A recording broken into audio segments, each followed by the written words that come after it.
మనము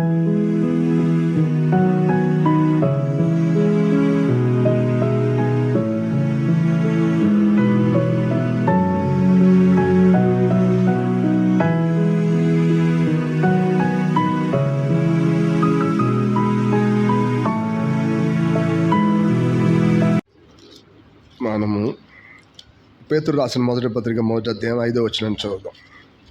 మొదటి పేతురు 3-4 వచనాల్లో ఉన్నటువంటి ఆ విషయాన్ని మనం చదువుదాం. మొదటి పేతురు 1వ అధ్యాయం 3-4 వచనాలని ఒకసారి గట్టిగా బిగ్గరగా మనం అందరం కలిసి చదువుదాం. మన ప్రభు అయిన యేసుక్రీస్తు తండ్రి అయిన దేవుడు స్తుతింపబడును గాక. మృతుల్లో నుండి యేసుక్రీస్తు తిరిగి లేచడం వలన జీవంతో కూడిన నిరీక్షణ మనకు కలుగునట్లు, అనగా అక్షయమైనది, నిర్మలమైనది, వాడబారదైన స్వాస్థ్యం మనకు కలుగునట్లు ఆయన తన విశేష కనికరం చొప్పున మనల్ని మరలా జన్మింపజేశాడు. సో అపోస్తులుడు ఆయన ఎంత చక్కగా చెప్తున్నాడంటే, తిరిగి జన్మింపజేశాడు, జీవంతో కూడిన నిరీక్షణ మనకి ఇచ్చాడు. అంటే మనం దేనికోసమైతే ఎదురు చూస్తున్నామో అది ఆ సమయం వరకు వెయిట్ చేయాల్సిన అవసరం లేదు, అది మన కళ్ళ ముందు తిరుగుతూ మనం దాన్ని అనుభవించవచ్చు అని చెప్తా ఉన్నారు. బట్ అది ఎలా ఉంటుందంటే వాస్తవానికి అక్షయమైనది, నిర్మలమైనది, వాడబారనిది. అంటే అక్షయము అనే పదానికి అర్థం ఏంటంటే ఇన్కరప్టబుల్ కదా, అంతేనా? ఇన్కరప్టబుల్ అంటే నాశనం అవ్వదు. మనం ఎంత చక్కగా మన ఈ భూమి మీద ఏ విషయాన్ని ఎంత చక్కగా చేసినా కొన్ని రోజులకి ఏమవుద్ది, అది పాడవుతుంది. ఈ బాటిల్ స్టెయిన్లెస్ స్టీల్ అండి అని చెప్తారు. కొన్ని రోజులకి ఏమవుద్దో తెలిసేది తెలియకుండానే ఎక్కడ చోట పాడవద్ది, తుప్పొచ్చు.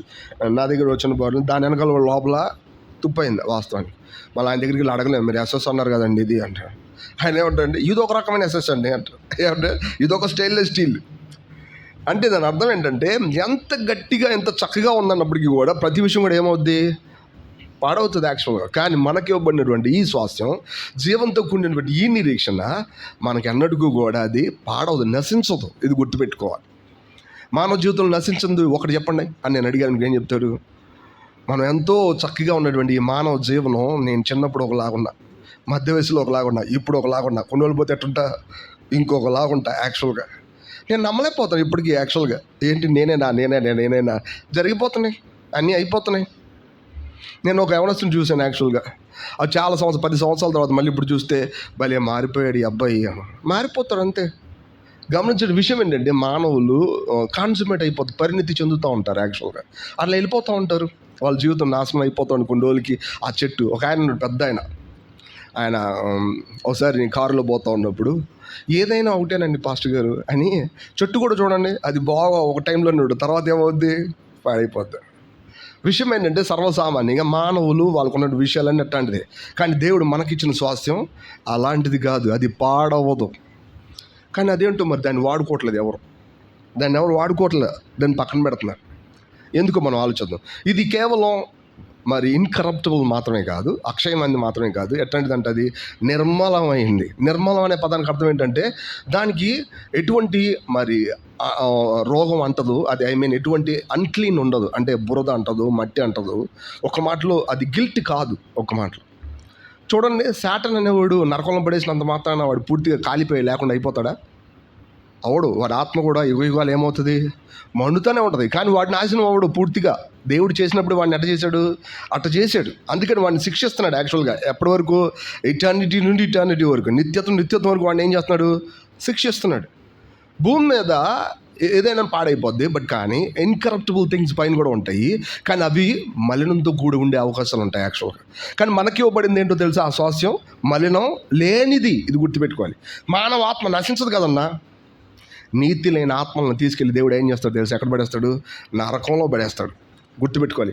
నిజమే, మానవ ఆత్మను దేవుడు పూర్తిగా నశించకుండా అది ఎగిరిపోయి కాలి బూడిదైపోయి లాగా చేయలేదు. అందుకని దేవుడు ఏం చేస్తాడు, నిత్యత్వం వరకు ఏం చేస్తాడు, దాన్ని యుగాలు మండేలా నరకంలో ఏం చేస్తాడు, దాన్ని పడేస్తాడు. అంటే దానికి ఉన్నటువంటి సబ్స్టాన్స్, దానికి ఉన్నటువంటి పదార్థం, ఆత్మ యొక్క పదార్థం నిత్యత్వం ఉండొచ్చు, బట్ కానీ అది అన్క్లీన్గా ఉంటుంది. సో మనకి ఇవ్వబడినటువంటి ఈ స్వాస్థ్యం ఇన్కరప్టబుల్ మాత్రమే కాదు, అది ఏమాత్రం కూడా మరి మలినమైనది కాదు, మాలిన్యం లేనిది. ఇది మనం గుర్తుపెట్టుకోవాలి. అది ఎప్పటికీ మురికి అంటించుకోలేదు. మీరు గమనించండి, ఈ స్వాస్థ్యం ఇక్కడ ఉన్న విషయాలన్నిటి గురించి మనం ఒక వచనం చదవాలి వెంటనే. అదేంటంటే ఎఫెసీ పత్రిక 1వ అధ్యాయం 14వ వచనం. దయచేసి చూద్దాం. ఎఫెసీ పత్రిక 1వ అధ్యాయం 14వ వచనం. దయచేసి ఎవరండి, మనకు బాగా తెలిసిన వచనాలు అవన్నీ.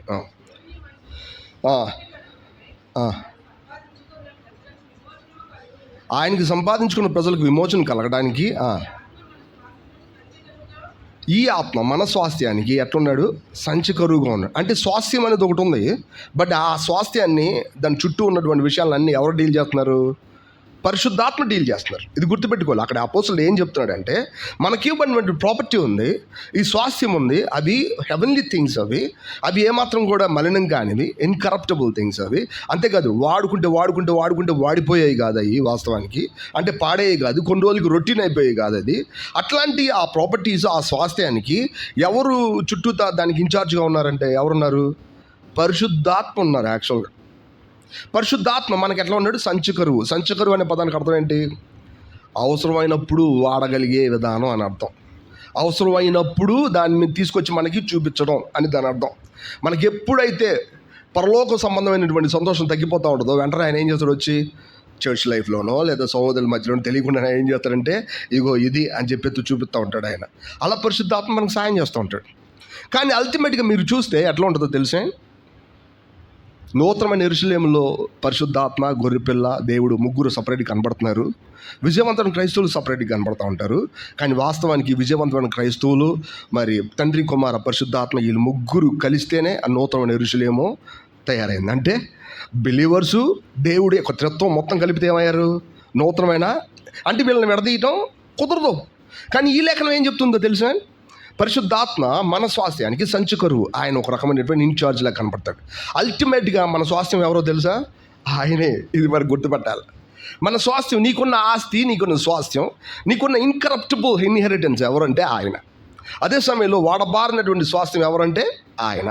అదే సమయంలో ఏమాత్రం మాలిన్యం అంటున్నటువంటి స్వాస్థ్యం ఎవరంటే ఆయన. ఒకసారి ఏం జరిగిందంటే, తరచుగా నేను సేవకులతో తిరుగుతూ ఉంటాను కాబట్టి అప్పుడప్పుడు, నీ దగ్గర చాలా డబ్బులు ఉన్నాయి కంటే, లేవు, డబ్బులు ఏం లేవు అన్నాడు. డబ్బులు లేవు అనుకుంటున్నావా? ఇదిగో అన్నట్టు చూపించాడు. ఏంటిది? ఏం చూపిస్తున్నాడు? పిచ్చోళ్ళలాగా ఉన్నాడు అనుకుంటే. తీరా చూస్తే ఫోన్పే యాప్ చూపిస్తున్నాడు. ఏం చూపిస్తున్నాడు? ఫోన్పే చూపించి, ఇగో ఈ డబ్బులు కాదుగా అన్నాడు. యాక్చువల్గా ఈ డబ్బులు కాదు కంటే, డబ్బులన్నీ ఎక్కడ ఉన్నాయి? డబ్బుల్ని ఫోన్పే క్రియేట్ చేసిద్దా? ఫోన్పే యాప్ మీకు పెట్టుకున్నారనుకోండి, డబ్బులు వస్తాయి అందులో. కానీ డబ్బులన్నింటినీ మేనేజ్ చేసేది ఏది? అది మేనేజ్ చేస్తుంది. అల్టిమేట్గా ఫోన్పే యాప్ డబ్బులు అయిపోతుంది. యాక్చువల్గా చూపించడానికి ఎట్టుంది? ఇదే డబ్బులు అని చెప్పాడు ఆయన. యాక్చువల్గా ఏం చెప్పాడు? ఇదే డబ్బులు అని చెప్పాడు. అవునా? తెలియని కొత్తలు. అవునా? ఇదే డబ్బులా? ఎట్లా? నీ దగ్గర చేతుల్లో డబ్బులు లేవు. యాక్చువల్గా డబ్బులు ఎన్ని ఉన్నాయి? ఇది నిజం. మన జీవితంలో పరలోక సంబంధించిన స్వాస్థ్యానికి సంబంధించిన ప్రతి అడ్రస్ ఎక్కడుందో తెలుసా? మన పరిశుద్ధ ఆత్మలో, మన ఆత్మలో ఉన్నాడు. ఈ సంగతి మనకు అర్థం అవ్వాలి. ఎంతైనా విచారకరమైన సంగతి ఏంటంటే, విశ్వాసులు చాలాసార్లు తమ సంతోషాన్ని వెనక్కి పోవడానికి కారణం ఏంటంటే, వాళ్ళకి స్వాస్థ్యం లేదని కాదు, అది వాడబారింది కాదని కాదు, అదే సమయంలో అది వాడిపోయిందనో, లేదంటే ఒక మాటలో అన్క్లీన్ అయింది, మలినమైందనో, లేదంటే అది ఆ క్షయమైందయ్యండి దానికి వయసు అయిపోతుందనో కాదు. యాక్చువల్గా దాన్ని ఎలా వాడుకోవాలి వీళ్ళకి తెలియట్లేదు. This problem. ఇది ఒక పెద్ద సమస్య. సో దేవుడు మనకి ఇచ్చాడు అనేది ఏమాత్రం సందేహం లేకుండా మన జీవితంలో జరిగింది. అది మన జీవితంలో దాన్ని ఈజీగా గుర్తుపట్టవచ్చు. ఎంత బాగా అంటే, నీకు పరిశుద్ధాత్మ ఉన్నాడా లేదా అని నేను అడిగితే ఈజీ గుర్తుపట్టాలి. ఇది పాపం అని చెప్పి ఎవరైనా చెప్తున్నారు లోపల మన లైఫ్లో ఇది పాపం చేయకూడదు అని చెప్పి మనస్సాక్షిలో నుంచి మనకి ఎవరైనా వాయిస్ చెప్తున్నారంటే అది ఎవరు చెప్తున్నట్టు? యాక్చువల్గా పరిశుద్ధాత్మ చెప్తున్నాడని అర్థం. గుర్తుపెట్టుకోవాలి.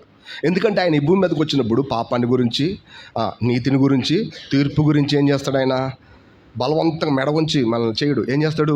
ఒప్పిస్తాడు, మనల్ని గెలుస్తాడు.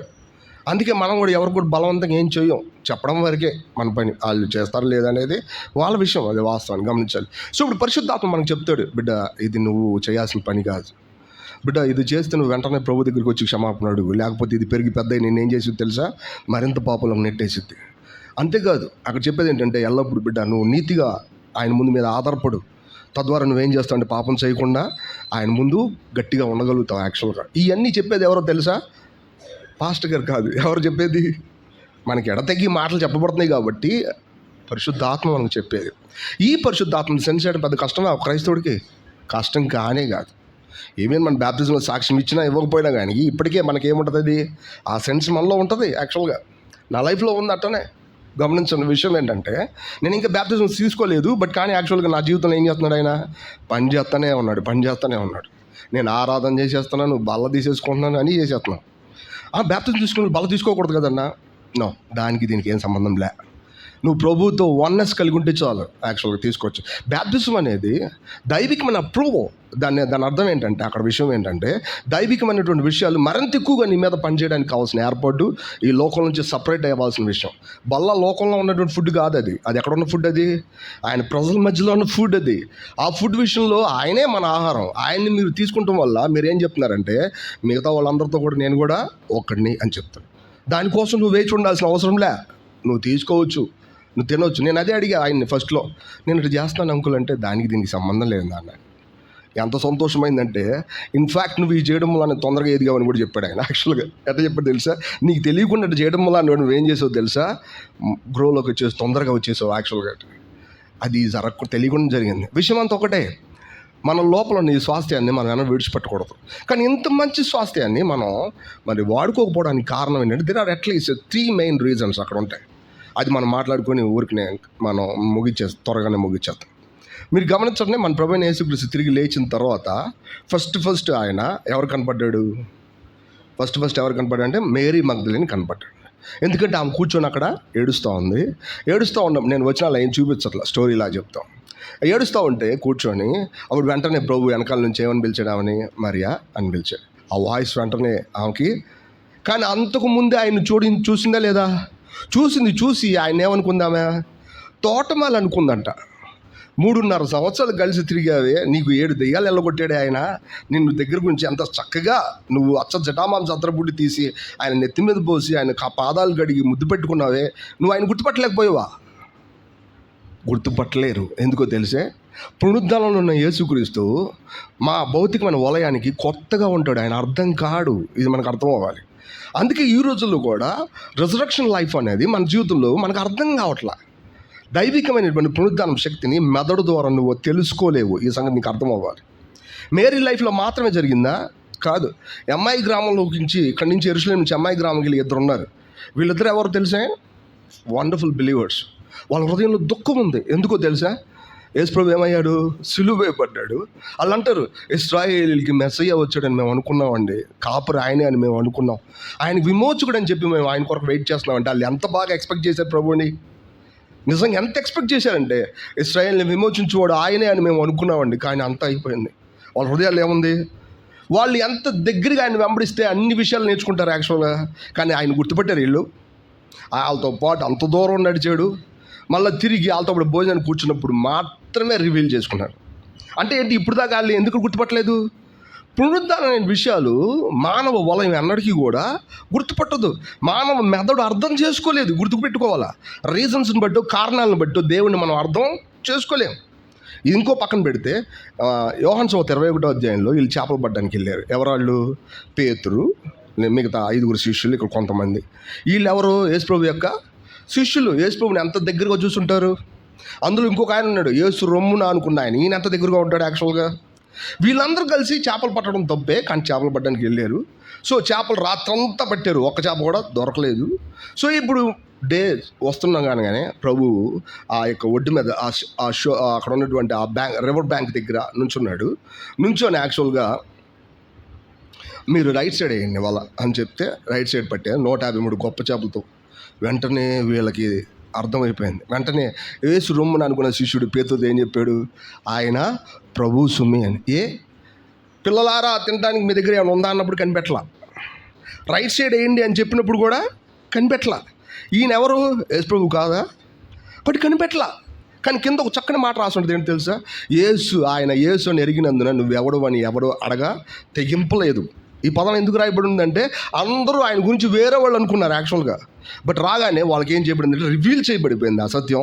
కాబట్టి ఎవరు కూడా ఆయన్ని అడగలేదు.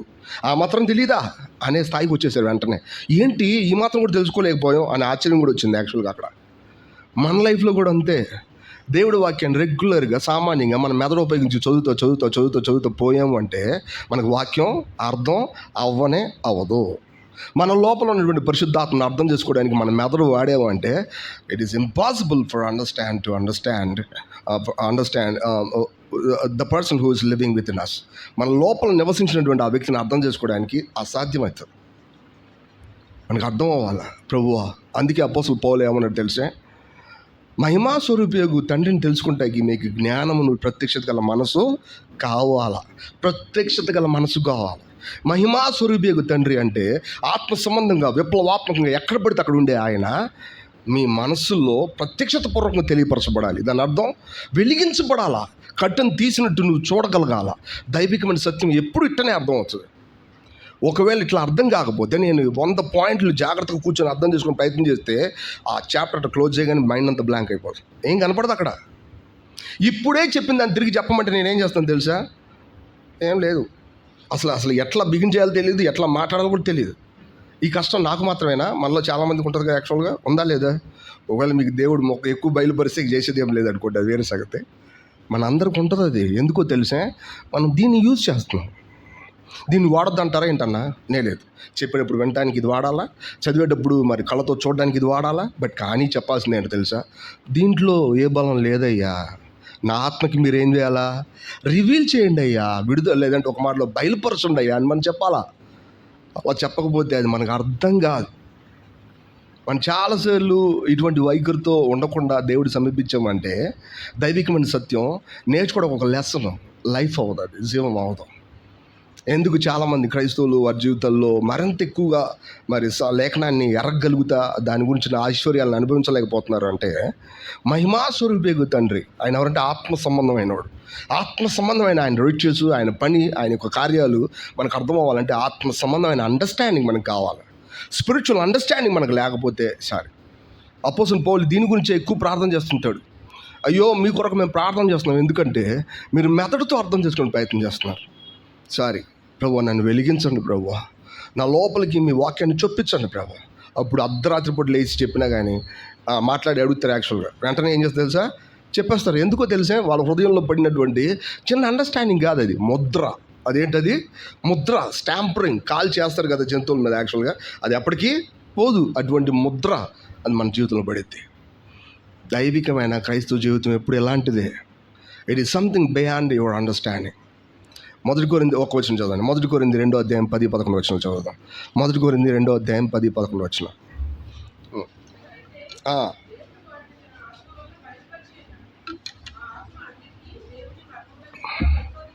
మనకైతే దేవుడు పాస్టర్ గారి ద్వారానో మెదడు ద్వారానో తెలియజేస్తున్నాడు అని చెప్పలే. యాక్చువల్గా తన ఆత్మ ద్వారా మనకి తెలియజేస్తున్నాడు. పైన వచ్చిన చూడండి, ఇందుని గూర్చి దేవుడు తను ప్రేమించే వారి కొరకు ఏమి సిద్ధపరచను, అవి కంటికి కనపడలేదు, చెవికి వినపడలేదు, హృదయానికి గోచరం అవ్వలేదు. మనం చాలాసార్లు కంటితో చూసి అర్థం చేసుకొని చూస్తాము, చెవులతో బాగా విని అర్థం చేసుకుని ప్రయత్నం చేస్తాము. మన తాయికి చూడడానికో లేదా అర్థం చేసుకోవడానికి ఎన్నో రీజన్స్ ఎదుగుతూ ఉంటాము. అండ్ వీటి వల్ల అయ్యేది కాదు ఇది. మన ఆత్మ పరిశుద్ధాత్మ ద్వారా అది ఒక మాటలో కలిసిన తర్వాత వచ్చే విషయం. మనం అనాలి, ఇదేంటో మనకు తెలియట్లేదు ఇంకా సరిగ్గా, ఇంకా వివరించి చెప్పడానికి ఇది టైం కాదు కూడా. మనం చెప్పాలి, ప్రభువా నన్ను వెలిగించండి అయ్యా, నాకు నీ వాక్యాన్ని ప్రత్యక్షత పూర్వకంగా తెలియజేయండి. అప్పుడు నేను అన్నాడో దాన్ని మర్చిపోలేను నా జీవితంలో. సో కాబట్టి ఇది ఫస్ట్ రీజన్. దయచేసి మన సొంత బలంతో లేఖనాన్ని తెలుసుకోవడానికి ప్రయత్నం చేయొద్దు. మీకు తెలుసో లేదో, ఆధునిక క్రైస్తవులు చదివి చదివి చదివి చదివి చదివి చదివి చదివి తెలివితేటలు వచ్చేస్తే పాపం వాళ్ళకి తెలివితేటలు పడి కొమ్ములు కూడా వచ్చాయి, పెద్ద పెద్ద కొమ్ములు. వాళ్ళకి తెలియట్లా, వీళ్ళు ఇడుతుంటే అందరికి తగిలి పొడుస్తూ ఉన్నారు దాన్ని. ఎంతమంది చెప్పినా నాకెక్కడ ఉన్నాయి కొమ్ములు అంటానే ఉంటారు. కానీ యాక్చువల్గా ఎంత డ్యామేజ్ అవుతుంది అనేది మాత్రం చూడరు. ఎందుకని? Revolution is something different than you understand. నీ గ్రహింపు కంటే రెవల్యూషన్ వేరే. అది ఎలాంటిదో తెలుసా? నీకు తెలిసిన దాన్ని నీ జీవితంలో అనుభవించే వరకు అది వెనక తగ్గదు. నువ్వు జీవితంలో అనుభవించాలంటే నీ స్వయాన్ని చంపడం కంటే వేరే దారి లేదు అక్కడ. నాకు అది వద్దు, నాకు ఇది మాత్రమే కావాలనుకుంటే నీ కొమ్ముల చేత అనేకులను బాధపరచడానికి తప్ప నువ్వు ఎందుకు పనికిరావేక. గుర్తుపెట్టుకోవాలి, మనం అర్థం చేసుకోవాలి ఈ విషయం. రైట్. ఫస్ట్ రీజన్ ఏంటంటే ఎందుకు మనం అనుభవించలేకపోతున్నాం అంటే చాలాసార్లు దేవుణ్ణి ప్రత్యక్షత పూర్వకంగా తెలుసుకోకపోవడం మూలాన మనం దాన్ని అర్థం చేసుకోలేకపోతున్నాం. రైట్. రెండో రీజన్ ఏంటంటే చూద్దాం ఒకసారి. రోమపత్రిక 8వ అధ్యాయం 2వ వచనం చదువుతాం. Romans chapter 8:2. రోమపత్రిక 8.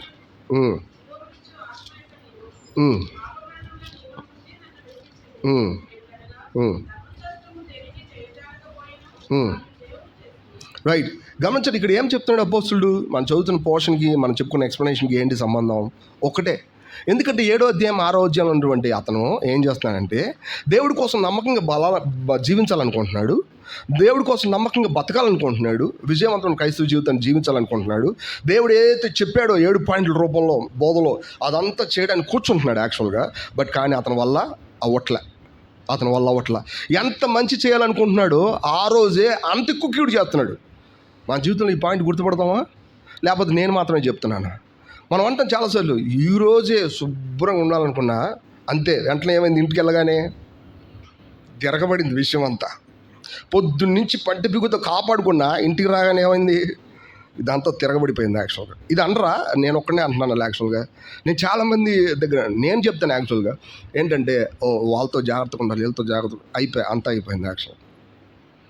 ఎందుకు తెలిసే, నేనేం చేయాలనుకుంటున్నానో ఇంతకుముందు అర్థం చేసుకోవడానికి నా సొంత శక్తి వాడా. ఇప్పుడు నేనేం చేయాలనుకుంటున్నాను, ఇప్పుడు నేనేం చేయడానికి ప్రయత్నం చేస్తున్నా అంటే నా సొంత బలాన్ని ఖర్చు పెట్టడానికి ప్రయత్నం చేస్తున్నా. దేవుడికి నీ సొంత బలం అక్కర్లేదని అర్థమయ్యేలా చెప్పడం ఎలా అర్థం కావట్లేదు. నీ సొంత బలం అవసరంలా, నీ సహాయం ఆయనకి అవసరంలా, ఆయనే నీకు సహాయం చేయనివ్వు అని చెప్తా ఉంటాడు ఎంతసేపు. అందుకే అపోస్తలుడు అక్కడ రాశాడు, ధర్మశాస్త్రం ఏది చేయజాలకపోయినో దేవుడు దానిని. ధర్మశాస్త్రం అనే పదానికి అర్థం ఏంటో తెలిసే, నీకంటూ నీ కళ్ళ ముందు పెట్టుకున్న నీ మంచి, అది దాని అర్థం. అక్కడ నువ్వు చేయాలని చెప్పి దేవుడు కోరుతున్నాడని నువ్వు అనుకున్నావు చూసావా, అది ఒక మాటలో దేవుడు నీ దగ్గర నుంచి కోరుతున్నాడు, నువ్వు ఇట్టుండాలి అట్టుండాలని. అది యాక్చువల్గా ఆ ధర్మశాస్త్రం నేనేంటి మంచోడిగా చెయ్యలేదు, నువ్వు విజయవంతం క్రైస్తవ జీవితం జీవించలేవు ఒక మాటలో. కానీ ఎవరు చేశారు? దేవుడు దాన్ని చేశాడు. దేవుడు ఎట్లా చేశాడంటే, ఆయన నాలో ఉండి పరిశుద్ధాత్మగా నేను ఎప్పుడైతే ఆయన మీద ఆనుకుంటా ఉంటానో తెలియకుండా నాలోంచి ఏమొస్తున్నాడు, ఆయన బయటకు వస్తున్నాడు. ఇది అర్థం. నాలోంచి బయటకు వచ్చే క్రీస్తుతో నేను జీవించడం నాకు ఈజీయే. కానీ అంతకంటే ముందు పెరిగిపోయిన నా స్వయాన్ని చంపడం అంటే ఏంటో నాకు అర్థం అవ్వాలి. అది ఈజీగా మన తలంపులో తొంగి చూస్తూ ఉంటుంది ఎంతసేపు ఒక విషయాన్ని కదా. అంతెందుకు, ఊరిని చిన్న గలాట అయింది అనుకోండి, వెంటనే మనలో ఎవరు బయటికి వెళ్ళరేమోలే, కొంతమంది చర్చిలోంచి బయటికి వెళ్ళి గొడవ ఏంటో చూస్తారు కదా, చూస్తారు లేదా? మనలో ఎవరు ఉండరు, వెళ్ళరేమో నాకు తెలిసి వాస్తవానికి. కానీ మనసులో మాత్రం క్యూరియాసిటీ పెరిగిపోతుంది కదా. అక్కడేంటి ఒక అరగంట ప్రార్థన చేస్తేనే ఇంట్లో చిన్న అలికిడి కూడా మనకి పెద్ద సౌండ్లాగా వినపడిపోయి వెంటనే మనం కళ్ళు తెరిచేది ఏంటో చూసేలాగా మనల్ని ప్రేరేపించేసి కదా. ఒక అరగంట ప్రార్థన చేస్తే చాలు ఎప్పుడో వదిలేసిన బాధ్యతలు ఇప్పుడు కొత్తగా గుర్తొస్తుంటాయి మనకు, అవునా కదా. చిన్న విషయాలు, అమ్మో అది లేకపోతే ఎట్టా అని చెప్పి లోతైన అండర్స్టాండింగ్ ఎవరు ఇచ్చినట్టు మనకు అనిపించింది అక్కడ. అందుకని మనం ఏం చేద్దాం, ప్రార్థన వదిలేసి ఇదంతా ఒక ఓటమి అని చెప్పి నేను చెప్పనివ్వండి. మీ లోపల దేవుడికి విరుద్ధంగా పనిచేసే వేరే సిస్టమ్ అని నేను చెప్పనివ్వండి. అదే బైబిల్ చెప్తుంది. ఆ సిస్టమ్ మనకి చాలా చిరపరిచయం. దాని మీద మనకు ద్వేషం ఉన్నా ఎడతెగని అభిమానం కూడా ఉంటుంది. మీకు అవసరం లేకపోయినా గతంలో నేను ఇది చేసేవాడిగా, అందుకే చేస్తున్నాలే అని చెప్తాం కొన్ని విషయాలు, అవునా కదా. నా చిన్నప్పటి నుంచి మేము ఇది చేసేవాళ్ళం అన్న, అందుకని ఇప్పుడు అది చెయ్యకూడదని సంగతి తెలిసినప్పటికీ కూడా కొంచెం ఏదో రకంగా చేద్దాం. ఇటు అభిమానం ఉండదా? మన మీద మనకు అంత అభిమానం, మనకున్న పాత జీవితం మీద మనకు అంత అభిమానం ఉంటుంది. నేను చెప్పనివ్వండి, నువ్వు పాత జీవితాన్ని ద్వేషించినంతకాలం స్వాస్థ్యం వాడబారంది, అక్షయమైనది, మరి నిర్మలమైనదాన్ని నువ్వు అనుభవించలేవు. ఇది గుర్తుపెట్టుకోవాలి. నువ్వు ఏదైతే నీకు నష్టపోతున్నావు నువ్వు అనుకుంటున్నావేమో దాన్ని తిరిగి సంపాదించుకోవడానికి ఏకైక మార్గం ఇదే. మనం ఏంటంటే మన తెలివితేటలతో సంపాదించాలనుకుంటున్నావు, కాదు. నీ దేవుడితో నువ్వు కలిసి ఉండు. నువ్వు చేయలేని దాన్ని ఎవరు చేస్తారు? ఆయన చేస్తాడు. ధర్మశాస్త్రం ఏది చేయజాలకపోయానో దేవుడు దానిని చేశాను. ఒక మాటలో, నేను ఈ పంటి బిగుతో ఏది చేయలేకపోయానో దేవుడు దానిని చేశాడు. నాలోంచి స్పాంటేనియస్గా బయటకు రావడానికి దేవుడు ఒక నియమం, ఒక ఏర్పాటు, ఒక సిస్టమ్ ఏర్పాటు చేశాడు. విషయం అంతా ఒకటే, నీకు ఆ సామర్థ్యం ఉందా లేదని కాదు, నువ్వు ఆయన వాడుకోవడానికి నువ్వు మౌనంగా ఉంటావా లేదా అని, అంతే. ఒక మాటలో, నేను మౌనంగా ఉంటే నాలోంచి వచ్చేవాడు తన సమయంలో సరైన టైమింగ్లో బయటకు వస్తాడు. ఆయన నిన్ను వదిలిపెట్టేస్తాడు. నీకున్న వేరే విషయంలో ఆలోచన చేయడం నువ్వు అనుకోవద్దు, భయపడొద్దు. ఆయన నీలోంచి సరైన టైంలో బయటకు వస్తాడు. కాబట్టి నువ్వు ఆయన నమ్ముకొని మౌనంగా ఉండు చాలు. ఆయన ఏం చేస్తాడు, నీలోంచి బయటకు వస్తాడు. చాలాసార్లు మన లోపల ఉన్న స్వాస్థ్యాన్ని అనుభవించుకోవడానికి కారణం ఏంటంటే మనమే బాధ్యత వహించేయడం. అంటే బాధ్యత లేకుండా ఉండాలన్నా కాదు, నీకు బాధ్యత ఉంది. ఆ బాధ్యత అంతా ఎవరి మీద ఆధారపడ్డావు? ప్రభు మీద ఆధారపడ్డావు. అదే నీ బాధ్యత. అవ్వ సాతానికి, పాముకు సమాధానం చెప్పవసరంలా, ప్రభు మీద ఆధారపడితే చాలు. పాము వచ్చి ఎన్నో రీజన్స్ చెప్పుద్ది, వాటన్నిటికి జవాబు చెప్పాల్సిన పని అవ్వకి లేదు. అటు చూడమంటే అటు చూడడం, అది చూడు ఎంత బాగుందని చెప్తే దాన్ని ఆలోచన చేయటం, అది తింటే ఎంత రుచిగా ఉంటుందో అంటే దాని గురించి కూడా ఫీల్ అవ్వటం, ఇవన్నీ చేయాల్సిన అవసరం లేదు. దేవుడు ఏది చెప్పలేదో, ఏది చేయమని చెప్పలేదో దాని గురించి నేను చేయాల్సిన అవసరం లేదు, దాని గురించి ఆలోచించిన అవసరం కూడా లేదు. నా జీవితంలో విజయవంతమైన క్రైస్తవ జీవితం నేను కావాలి అంటే నాతో నేను లిమిట్గా ఉండడం అంటే ఏంటో నాకు తెలియాలి. ఎవరితో? నాతో నేను లిమిట్గా ఉండడం అంటే ఏంటో తెలియాలి. నా ప్రాణమా నువ్వు లిమిట్గా ఉండు, రేగిపోబాకు. ఎవరితో చెప్పుకోవాలి ఇది? నాతో నేను చెప్పుకోవాలి.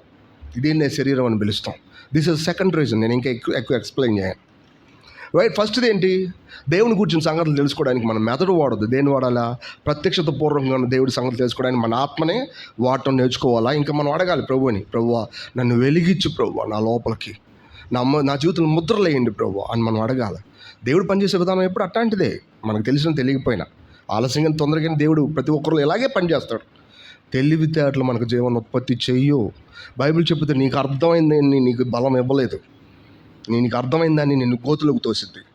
దేవుడు వెలిగించింది ఉంది చూసారా, అది మిమ్మల్ని నడిపింపజేసిద్ది, మీకు బలం ఇచ్చిద్ది. ఇది బైబిల్ యొక్క వర్షన్ ఎప్పుడు కూడా. సో అందుకని వెలిగించబడాలి. ఫస్ట్ రీజన్ అది. రెండో రీజన్ ఏంటంటే మనం దేవుడి కోసం పని చేయడానికి మన సొంత బలాన్ని ఖర్చు పెట్టాల్సిన అవసరం లేదు. మనం ఓపికగా మన స్వయాన్ని చంపడానికి, మన రేగిపోయి మన తలంపుల్ని అణచడం దేవుడి యొక్క వాక్యాన్ని అనుసరించి అంటే ఏంటో తెలుసుకుంటే మనకు తెలుసు. ఇందులో చాలా డౌట్లు వస్తాయి చుట్టూతా, అవన్నీ ఇప్పుడు అన్నీ చెప్పడానికి లేదు. ఒకవేళ ప్రత్యేకంగా కలిసినప్పుడు వీటిని అడగొచ్చు, మనం మాట్లాడుకోవచ్చు. ఎందుకంటే క్రిస్టియన్ లైఫ్లో ఇది చాలా చాలా ఇంపార్టెంట్. ఇది మనకు అర్థమైతేనే వేగంగా ఆత్మ సంబంధ జీవితంలో పరిగెత్తుకుని ముందుకు పోతాం. లేకపోతే అన్ని విషయాలకి సమస్యలు మిగిలిపోతాయి, బ్లాక్ అయిపోతాయి. హర్మూజ్ జలసంధి దగ్గర ఎట్లాగా ఆగిపోయినాయి అన్ని నౌకలన్నీ అట్లా ఆగిపోతాయి. నిజం, అవి ముందు వెనక రావు, ఆగిపోతాయి, బ్లాక్ అయిపోతాయి. మనం దాన్ని ఒకసారి వదిలేసి ఇంక జీవితం అంటే ఇంతేలే అనుకుంటాం. నో, బైబిల్ ఎప్పుడు అటు చెప్పలా. నీ లైఫ్లో అసలు ఒక్కటే ఉంది, అది ఒక్కటి తెలుసుకుంటే చాలు, మిగతాదంతా పాస్ అయిపోద్ది. రైట్, ఇప్పుడు సెకండ్ రీజన్ తెలుసాం. థర్డ్ రీజన్ చూద్దాం. రోమపత్రిక 12:1-2 చదువుదాం. రోమపత్రిక 12:1-2 చదువుదాం.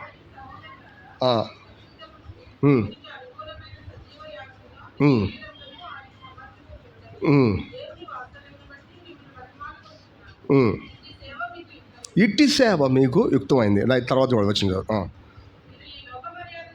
మీరు ఈ లోక మర్యాదను అనుసరింపగా ఉత్తమమును అనుకూలమును దేవుడి చిత్తం మీద పరీక్షించి తెలుసుకున్నట్లు మీ మనసు మారి నూతనం అవడం వలన రూపాంతరం పొందండి.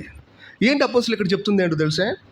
8వ అధ్యాయంలో మీకు దేవుడి యొక్క కృప వలన ఆయనతో కలిసి ఎట్ట బతకాలో అర్థమైపోయింది. ఎందుకంటే దాని యొక్క ముగింపు అట్టనే ఉంటుంది అక్కడ 8వ అధ్యాయంలో. మనం కేవలం ఫెయిల్యూర్ వైపు మాట్లాడాం. బట్ విజయవంతం క్రైస్తవుడికి 8వ అధ్యాయంలో ఏం తెలిసిపోయింది? క్రీస్తు యేసు జీవమిచ్చే ఆత్మ నియమము పాప మరణ నియమాల నుంచి నన్ను విడిపించేసింది, అర్థమైపోయింది ఆయనకి. చాలా చక్కటి విజయం. ఎందుకంటే ధర్మశాస్త్రం ఏది చేయజాలకపోయినో దేవుడు నా జీవితంలో అది చేసేసాడు. ఈ కంప్లీట్ వర్షన్ మనకు అర్థం అవ్వాలి, ఆ సెంటెన్స్లో ముగింపు అర్థం అవ్వాలి. దేవుడు ఏం చేశాడు? 8వ అధ్యాయంలో చేసేసాడు, చేసి ముగించేశాడు. సో ఇప్పుడు చేయబడినటువంటి విజయవంతం క్రైస్తవ జీవితం ఎక్కడ ఖర్చు పెట్టాలంటే, సహోదరులారా, దాన్ని ఎక్కడ ఖర్చు పెట్టాలంటే చర్చ్లో ఖర్చు పెట్టాలి. ఎక్కడ ఖర్చు పెట్టాలా?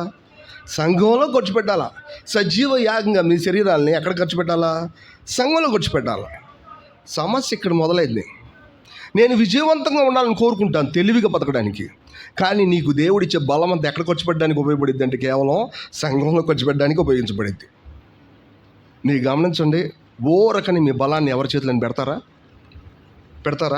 పెట్టరు. ఈ భూమి మీద ఎంతోమంది మనుషులు ఉండగా ఆయన తన బలాన్ని ఎవరికైనా అప్పచెప్పాడా? కానీ ఇక్కడ కొంతమంది మనుషులు ఉన్నారు, నన్ను వాడుకో, ఎందుకంటే నేనే నీ ఆత్మలో ఒక స్వాస్థ్యంలా మిగిలిపోయాను, ఎడతెగ నీ బలాన్ని నేను ఉత్పత్తి చేస్తాను, ఈ బలాన్ని నువ్వు వాడుకో. కానీ ఈ బలం ఎక్కడ వాడాలో తెలుసా? నువ్వు కేవలం చర్చ్ కోసం మాత్రమే వాడు. దాని పక్కన వాడుకోవడానికి నేను ఒప్పుకోను. ఎందుకు చాలామంది క్రైస్తవులు ఓడిపోతున్నారు తెలుసా? ఆ మైండ్లో ఉన్నదంతా ఒకటే, సంఘంలో ఖర్చు పెట్టాలని లేదు వాళ్ళకి. ఎక్కడ ఉందో తెలుసా? తమ కోసం ఖర్చు పెట్టుకోవాలని ఉంది. అది దట్స్ అ ప్రాబ్లం. నీకు సరైన భూమి ఆయన ఇచ్చాడు, సరైన ప్లాట్ఫామ్ ఆయన ఇచ్చాడు. సహోదరులారా, దేవుని సేవ ఇట్టి సేవ మీకు యుక్తమైంది. ఎట్ట సేవ అంటే మీరు ఒక సజీవ యాగంగా మీ శరీరాలను దేవుడు సమర్పించుకోవడం, ఇట్టి సేవ మీకు యుక్తమైంది. ఇట్టి సేవను కూడా మీరు తెలుసుకోవడానికి మీ మనసు మారి నూతనం అవడం వల్ల ఏమవ్వాలా? రూపాంతరం పొందాలా. కింద మనం అదే అధ్యాయంలో జాగ్రత్త చదివితే ప్రతి వాడికి వాడి విశ్వాసం చెప్పని, తన పరిమాణం చెప్పని ఏమివ్వండి? తలాంతులు ఇవ్వబడి అని రాశాం. నేను తలాంతులు అనే పదాన్ని పెద్ద టెక్స్ట్లోకి వెళ్ళి చూసా, ఎందుకంటే చాలామంది దాని గురించి ఒక రకంగా మాట్లాడారు ఆ రోజుల్లో. నేను వెళ్ళి చూస్తే అక్కడ ఏం రాస్తుందో తెలిసే, దేవుడు తలాంతులు ఇచ్చాడు అనే గ్రీక్ టెక్స్ట్లో ఉన్నటువంటి ఆ ఎక్స్ప్రెషన్ ఎటువంటి తెలుసా, దేవుడు వాళ్ళకి ఆత్మలను ఇచ్చాడు అని రాస్తుంది. ఏం రాస్తుంది తెలుసా, ఆత్మలను ఇచ్చాడు. టాలెంట్ అనే పదానికి రైట్ మీనింగ్ ఏంటో తెలిసే, పరిశుద్ధాత్మ ద్వారా కలిగినటువంటి ఆత్మ అని దాని అర్థం. ఊరకనేది రావట్లేదు. పరిశుద్ధాత్మ కలిగిన టాలెంట్స్ అంటే పరిశుద్ధాత్మలు కలిగినటువంటి సామర్థ్యాలు, ఆత్మలు ఒక మాట అది పరిశుద్ధాత్మే, కానీ పరిధిలో ఉన్నటువంటి ఆత్మ, విశ్వాస పరిమాణాన్ని బట్టి కలిగినటువంటి పరిధిలో ఉన్న ఆత్మ అని దాని అర్థం. అందరిలో పరిశుద్ధాత్మ, ఎటువంటి సందేహం లేదు. But different kind of talent, different kind of ఫెయిత్ని అనుసరించి నడుస్తుంది. అది గమనించాలి. ఇది దేనికోసం? ఒకరికి ఒక పరిచర్య, ఇంకొకరికి ఒక పరిచర్య, వీళ్ళందరూ కలిసి దేనికోసం పనిచేయాలా? చర్చ్ కోసం పనిచేయాలా? రోమాపత్రిక 8వ అధ్యాయంలో నేను ఏదైతే చేయలేకపోతున్నానో నువ్వు ఇప్పుడు చేయగలుగుతావు. దే ప్లాట్ఫామ్ మీద ఉన్నాను, యాక్చువల్గా చర్చ్ కోసం మాత్రమే. ఈ ప్లాట్ఫామ్ మీద నువ్వు విజయవంతమైన క్రైస్తవుడిగా ఉండగలుగుతావు. ఒకరు చాలామంది మాకెంతో బలవంతులు అని అనుకుంటున్నారు ఆత్మ సంబంధంగా. నువ్వు సంఘం కింద పని చేయకపోతే నీ బలం ఎండిపోవాలి, లెక్క ప్రకారం ఎండిపోద్ది కూడా, ఎటువంటి సందేహం లేదు. ఎందుకంటే దేవుడు అన్నడు దానికి సపోర్ట్ చేయడు. ఒకటి సంఘంలో పని చేయాలని ఉందిలే సంతోషంగా, కానీ ఆత్మ సంబంధమైన ప్రిన్సిపల్ని వాడకపోతే మళ్ళీ ఏమవుద్ది? అది తప్పుదోకు నడిచిద్ది. మంచి చేయాలని ఉంది సంఘం కోసం, బట్ కానీ తమ ఆత్మ సంబంధం నియమంతో తన స్వయాన్ని చంపకుండా తన సొంత బలాన్ని ఖర్చు పెడితే అనతి కాలంలోని గర్వానికి తిరిగిద్ది. మనకు అర్థం అవ్వాలని మన లోపల ఉన్నటువంటి వాడబారని, మరి అక్షయమైనటువంటి నిర్మలమైన ఆ స్వాస్థ్యాన్ని మనం వాడుకోవడానికి, ఒక మాటలో మన పరిశుద్ధాత్మ ద్వారా కలిగిన ఆత్మ సంబంధం ప్రతి ఆశీర్వాదాన్ని అనుభవించడానికి చర్చ్ అనే ప్లాట్ఫామ్ నీకు అవసరం. సంఘం అనే భూమికి నీకు అవసరం. ఇది లేకపోతే నీకు ఆత్మ సంబంధం జీవితం కావాలని చెప్పడానికి వేరే వచనాలే లేవు అసలు. ఎందుకు నువ్వు ఆత్మ సంబంధంగా జీవించాలని ప్రభువుని అడిగితే ఆయన అంటాడు, నా సంఘం కోసం. ఆయన అంటాడు, నా బాడీ కోసం. ఈ చెయ్యి ఉంది, దీని ఇష్టం వచ్చినట్టు తిరిగిపోతుంది అనుకోండి, దీన్ని ఏమంటారు? ఎంత బలంగా ఉందో అంటారా? తిరిగిపోతుంది అనుకోండి రౌండ్గా ఈ చెయ్యి, ఏమంటారు మీరు? భలే టాలెంట్గా తిప్పుతున్నారండి. ఒకసారి ఆపయ్యా అంటే ఆగట్లేదండి, తిరుగుతూనే ఉంది. ఆపయ్యా అంటే చాలు, ఆగట్లేదండి. ఆగట్లేదంటే అది రోగం. ఆగట్లేదంటే రోగం. తిరిగిపోతుందని చెప్పి గొప్ప చెప్పొద్దు. ఆగట్లేదంటే రోగం అది. నువ్వు దేనికోసం పనిచేయాలి తెలుసా? ఈ అవయంతో కలిసి ఇదేం చేయాలా? కోఆర్డినేట్ చేసుకోవాలా. కోఆర్డినేషన్ లేకుండా తిరిగిపోతుంది అనుకోండి, దీన్ని ఏమంటాం? రోగం. వెంటనే ఎక్కడ తీసుకెళ్ళాలి? 108 పిలిచి హాస్పిటల్ తీసుకెళ్ళాలా. లేదండి బాగా తిరిగిపోతుంది, నేను దీన్ని వాడుకుంటానండి. తిప్పు లోపల ఉన్నటువంటి ఈ ఛార్జ్ మొత్తం అయిపోతుంది. అప్పుడు ఏమవుతావు? చచ్చిపోతుంది. చాలా ఈజీగా చచ్చిపోతుంది. గుర్తుపెట్టుకోవాలా, మనకున్న బలాన్ని ఖర్చు పెట్టడానికి కోఆర్డినేషన్ అవసరం. కోఆర్డినేషన్ లేకుండా, సాటి అవయంతో సంబంధం లేకుండా ఏకదాటిగా నా బలం నాది అనుకుంటే దేవుడు నీకేం బలం ఇవ్వడో. ఇస్తున్నాడని అనుకుంటున్నావు అంటే నీకేం ఇవ్వడు. అదంతా అబద్ధం. అది గుర్తుపెట్టుకోవాలి. అది బైబిల్లో ప్రూవ్ చేయబడిన సత్యం, రుజువు చేయబడిన సత్యం. దావీదు మనసాన్ని తీసుకెళ్ళాలనుకోవడం తప్ప ఒప్ప? ఎంత ప్రేమ ఉంటుంది దేవుడి మీద దావీదుకి కదా. యాక్చువల్గా ఎంత ప్రేమ అంటే, ఇశ్రాయేల్లో అతను లాంటి ఒకరిని కనుక్కోలేము మనం, ఈవెన్ యాజకుల్లో కూడా. కానీ మనసును తీసుకెళ్ళేటప్పుడు ఎవరి ఇంట్రెస్ట్ అయిపోయింది? అది ఈయన ఇంట్రెస్ట్ అయిపోయింది. ఎవరికి లేనప్పుడు నాకు వచ్చింది ఆ ఇంట్రెస్ట్. కనీసం అది కూడా నీకు జ్ఞానం, నువ్వు ఇబ్బంది పెట్టకుండా నన్ను ఏం చేసావు? అవమానించావు. మనసును తీసుకెళ్ళేటప్పుడు పడిపోతుంటే ఉజ్జా వచ్చి పట్టుకుంటే వెంటనే ఉజ్జా ఏమైపోయాడు? ఎవరికి లేని ఇంట్రెస్ట్. సౌలు జీవితంలో అక్కడికి వెళ్ళిపోయింది, అట్టనే ఉండిపోయింది, ఎవరు పట్టించుకోలేదు. ఇప్పుడు నేను వచ్చి పట్టించుకుంటే నువ్వు నన్ను మాత్రం అసలు వద్దు, దూరంగా ఉండి అంటున్నావు నువ్వు నన్ను. అసలు ఏమంత న్యాయమా? దావీదు మిక్కిలి భయపడిపోయి ఇంట్లోకి వెళ్ళి ఉపవాసం ఉండి ఎక్కడ తప్పు జరిగిందని ఆలోచించాడు. యాక్చువల్గా నాకు అర్థమైంది ఏంటంటే, నీకు ఆత్మ సంబంధం ఉండడం మంచిదేబ్బా, కానీ దైవికమైన ప్రణాళిక ప్రకారం దైవికమైన ప్రజల మధ్యలోనే జరగాల. నీకు మంచిదే, మనసును తేవాలన్నమాట మంచిదే, కానీ నువ్వేం చేయాలా? యాజకుల్ని పిలిపించాలా, వాళ్ళతో మోపించాలా. నేను రాజుని అయిపోయాను, ఎప్పటి నుంచో రాజుని, లేకపోతే ఇవన్నీ నేనే చేసేస్తాను అంటే కుదరదు. అది గుర్తుపెట్టుకోవాలి మన లైఫ్లో.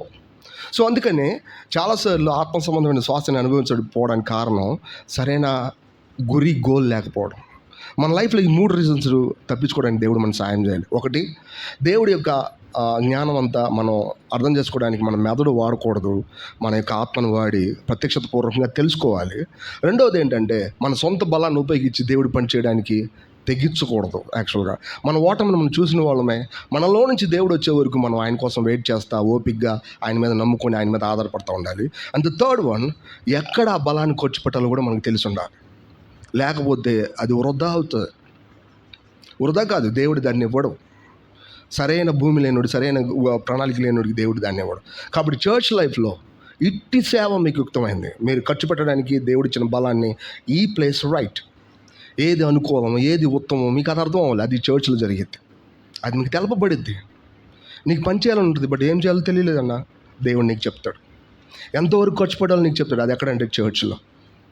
కాబట్టి ఈ మూడు విషయాలతో మన లోపల ఉన్నటువంటి పునరుద్ధాన శక్తిని, ఒక మాటలో మనకు స్వాస్థ్యమైనటువంటి పరిశుద్ధాత్మను మనం అనుభవించగలుగుతూ ఉంటాం. వీటి గురించి మరి ఎక్కువ ప్రాక్టీస్ చేద్దాం. మన అనుభవంలో మనకి ఏదైతే అర్థం కాలేదో ప్రార్థనాపూర్వకంగా దేవుడిని అడుగుదాం. తప్పకుండా దేవుడు మనకు సాయం చేస్తాడు. ప్రార్థన చేద్దాం.